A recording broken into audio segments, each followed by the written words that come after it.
በተለያየ ዓለም ሀገራት የሚገኙ ኢትዮጵያውያን የባንክ አካውንታቸውን ከናሽናል አይዲ ጋር ማጣመር በተያያዘ ለስደተኞች ምን ታስቧል? ውጭ ሀገር ያሉ ሰዎች እነዚህ ሰዎች ለጊዜው ሰላም አለይኩም ወራህመቱላሂ ወበረካቱ። ወደኔ ተከበራችሁ የኡስሚ ዩቲዩብ ቻናል ቤተሰቦች አድማጭ ተመልካቾቻችን ከያላችሁበት ቦታ ሰላም መልካሙን እየተመኘው ይሄ መረጃ በዋናነት በመላው ዓለም ለሚገኙ ኢትዮጵያን ዲያስፖራዎች ስደተኞች ቤተሰቦቻችን እህት ወንድሞቻችን ጭንቀታችሁን ገለል የሚያደርግ ለጭንቀታችሁ መፍትሄ ይሆናል የተባለውን የፋይዳ ዲጂታል መታወቂያ ስለማውጣትና ካላችሁበት ቦታ ላይ ሆናችሁ ምን መደረግ አለበት፣ በቀጣይ የሚደረጉ ስራዎች ምንድናቸው፣ የፋይዳ ዲጂታል መታወቂያ ግዴታ ነው ወይንስ አይደለም? የዛሬው መረጃችን በተለይ ለውጭ ሀገራት ወይንም ደግሞ በውጭ ሀገር የሚኖሩ ዲያስፖራን ኢትዮጵያውያን ዜጎችን እጅግ አስፈላጊ የሆነ መረጃ እንመለከታለን። ማንኛውም ኢትዮጵያዊ የሆነ ዜጋ ዲጂታል መታወቂያ ወይንም ደግሞ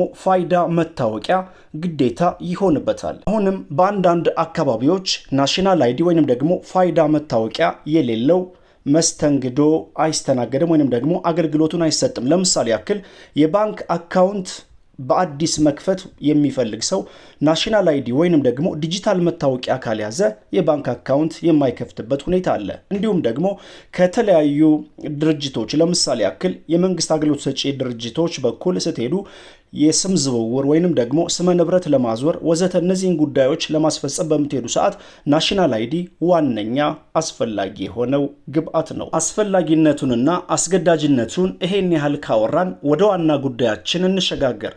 በውጭ የሚኖሩ ኢትዮጵያውያን ወይንም ደግሞ በውጭ የሚኖሩ ስደተኞችን በተመለከተ የባንክ አካውንታቸውን እንዴት ከናሽናል አይዲ ጋር ማጣመር ይችላሉ?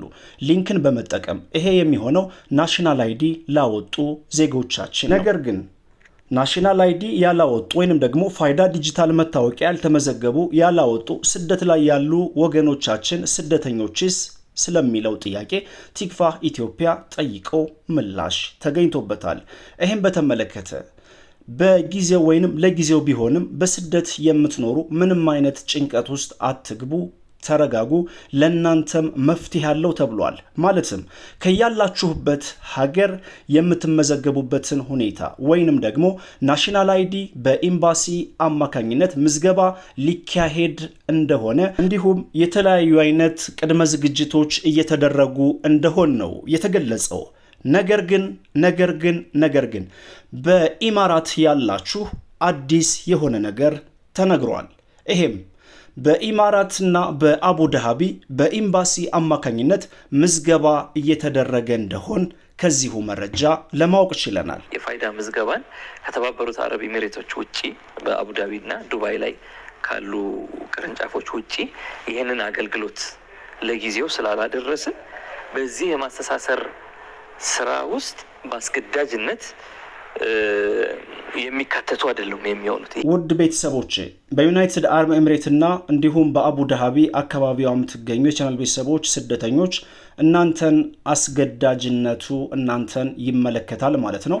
ውጪ ስላሉ ይሄን አገልግሎት ማግኘት አንችልም እና ምን ያጋጥመናል በሚል ስጋት ሳይገቡ ወደዚህ መጡበት አጋጣሚ ካለ በመጡበት ጊዜ ሁሉ ፋይዳን ተመዝግበው እነዚህ ነገሮች አቀላጥፈው መሄድ ቢችሉ እንመክራለን። ከዛ ውጪ ያሉት ግን ይሄንን ከኢትዮጵያ ውጪ ያለ የምዝገባን ስራ በቅርቡ እናሰፋለን። አስፈላጊ ዝግጅቶች እየተካሄዱ ነው። የቻናል ቤተሰቦችና አድማጭ ተመልካቾቻችን መረጃው ይሄን ይመስላል። ለሁሉም እንዲደርስ ሼር ማድረጋችሁን አትርሱ። ከዚህ በበለጠ መረዳት ለምትፈልጉና ሙሉ ዝርዝር መረጃ ከፈለጋችሁ በቀጥታ ኮሜንት ቦክስ ላይ ያስቀምጥላችኋለሁ። ሊንኩን ሄዳችሁ ማድመጥ ትችላላችሁ።